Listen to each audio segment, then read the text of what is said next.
بعد انتظار طويل حان موعد الحدث الرياضي الأضخم في مصر والعالم العربي، نهائي كأس مصر بين العملاقين الكرة المصرية الأهلي والزمالك.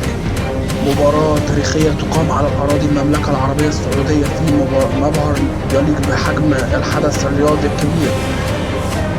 تاريخ مواجهة الفريقين من الحماس والقوة واللحظات المثيرة يجمع بين فريقين يملكان قوة جماهيرية ضخمة في جميع أنحاء العالم وليس في مصر والسعودية فقط.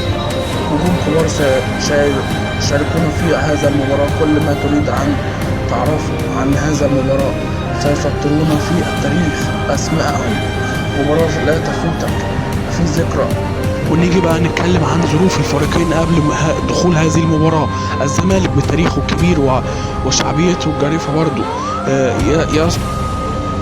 يسعى مدربه لإثبات نفسه وتقديمه للجمهور بشكل قوي وليق بيه بعد التعادل الذي خذل اللاعبين، خذل الجماهير أمام الإسماعيلي بالنجوم الجديدة بعد ما ضم نجوم كتيرة. نادي الزمالك يسعى لهذه المباراة بقوة لحصد الفوز فيها وكأس مصر وتقديم نفسه المدرب.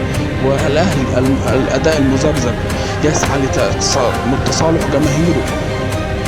يبقى نأكد لكم تاني المباراة هتكون يوم 8 مارس 8/3/2024 على الأراضي المملكة العربية السعودية في حضور جماهيري كبير جدا في السعودية.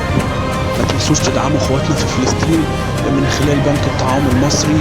اتبرع بأي حاجة وادعي لهم، ما تنساش تدعي لهم كتير في صلاتك. والسلام عليكم ورحمة الله وبركاته.